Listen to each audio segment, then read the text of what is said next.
कमलपुर नामक गांव पहाड़ों, झरनों और घने जंगलों से घिरा हुआ था। यहाँ के लोग मेहनती और खुशमिजाज थे, लेकिन बच्चों से लेकर बूढ़ों तक एक रहस्यमय कथा पीढ़ियों से सुनते आ रहे थे। जंगल के भीतर 7 झरनों के पार एक नीली झील है। वहाँ एक परी रहती है। वो 3 पहेलियाँ पूछती है। जो तीनों का सही उत्तर दे दे उसे वो अनमोल खजाना देती है, लेकिन जो हार जाए वो हमेशा के लिए जंगल में भटक जाता है। कहते थे कि कई साहसी लोग गए पर कोई लौटकर नहीं आया। गांव में कबीर नाम का एक युवक रहता था। वो चुपचाप, समझदार और निडर था। वो छोटी सी खेती करता था, लेकिन मन ही मन में हमेशा कुछ नया करने की चाह रहती। एक दिन चाय की दुकान पर बुजुर्ग लोग वही कहानी सुना रहे थे। अरे मत पूछो बेटा, वहां जाना मौत को दावत देने जैसा है। काका, क्या कभी किसी ने तीनों पहेलियां हल की हैं? नहीं रे, सब गए पर लौटे नहीं। तो मैं जाऊंगा। कबीर, ये मजाक नहीं है। मैं मजाक नहीं कर रहा। अगर मैं सही निकला तो गांव के लिए कुछ अच्छा ला सकता हूँ। सुबह सुबह एक थैला, पानी और अपनी माँ का आशीर्वाद लेकर कबीर निकल पड़ा।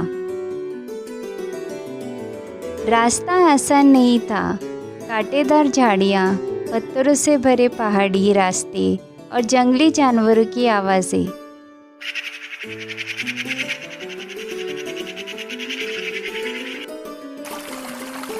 दूसरे दिन वो 7वां झरना पार कर एक खुली जगह पहुंचा। सामने नीला शांत पानी था, मानो आकाश जमीन पर उतर आया हो। अचानक पानी में हलचल हुई। सुनहरी रोशनी चारों ओर फैल गई और एक सुंदर परी प्रकट हुई।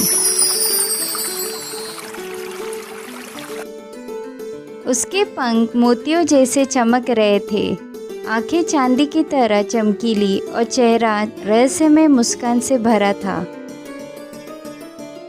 कौन हो तुम जो मेरे झील तक पहुंच गए? मैं कबीर हूँ कमलपुर से। मैं आपकी पहेलियों का उत्तर देने आया हूँ। जानते हो, अगर हार गए तो कभी घर नहीं लौट सकोगे। हाँ, लेकिन मैं हार मानने नहीं आया। पहली पहेली सुनो। ऐसा क्या है जो टूटने के बाद भी आवाज नहीं करता? कबीर ने सोचा। कांच टूटे तो आवाज आती है, मिट्टी का बर्तन टूटे तो भी, लेकिन कोई ऐसी चीज जो टूट कर भी चुप रहती है। उत्तर है सपना। सही। पानी में लहरें उठी और एक सुनहरी चाबी कबीर के पैरों के पास आ गिरी।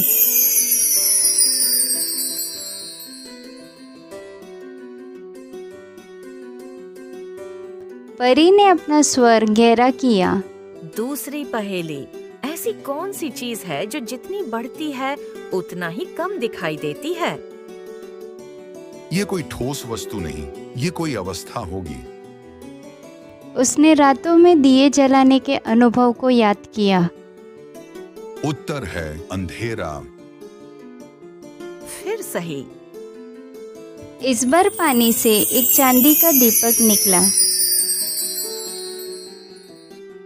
परी की आंखें अब तेज चमकने लगी। अब आखिरी पहेली, और यही तय करेगी कि तुम लौटोगे या यहीं भटक जाओगे। ऐसी चीज है जिसे हर कोई पाना चाहता है, लेकिन जब मिल जाती है तो संभाल नहीं पाता। कबीर चुप हो गया। लोग धन चाहते हैं, सत्ता चाहते हैं, प्रेम चाहते हैं, लेकिन इन्हें पाने के बाद भी कई संभाल नहीं पाते। कबीर ने सोचा। जो सबसे कीमती है और जिसे लोग सबसे अधिक गंवाते हैं, वह है समय। उत्तर है समय।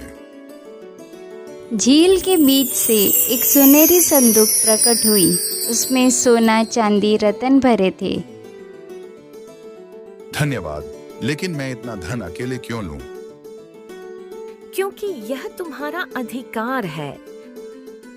कबीर ने कुछ पल सोचा, फिर बोला, मैं केवल इतना ही लूंगा जितना गांव की भलाई के लिए जरूरी हो। बाकी तुम यहीं रखो ताकि आने वाले सही व्यक्ति को भी अवसर मिले। परी की आंखों में खुशी थी। कबीर, यही थी असली चौथी परीक्षा, लोभ पर नियंत्रण। तुमने वह भी पास कर ली। कबीर गांव लौटा तो सब चकित थे। उसने धन से स्कूल, कुएं और अस्पताल बनवाया।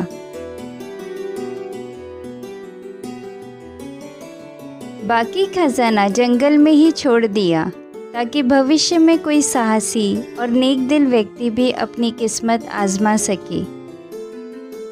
कबीर ने गांव वालों से कहा, सपना कभी मत तोड़ो, अंधेरे को रोशनी से मिटाओ और समय का सम्मान करो। और याद रखो, असली खजाना ईमान और नियत में है, सोने चांदी में नहीं। गांव के लोग उसकी बातें पीढ़ियों तक सुनाते रहे। अगर आपको ये कहानी अच्छी लगी हो तो प्लीज़ लाइक और सब्सक्राइब करें।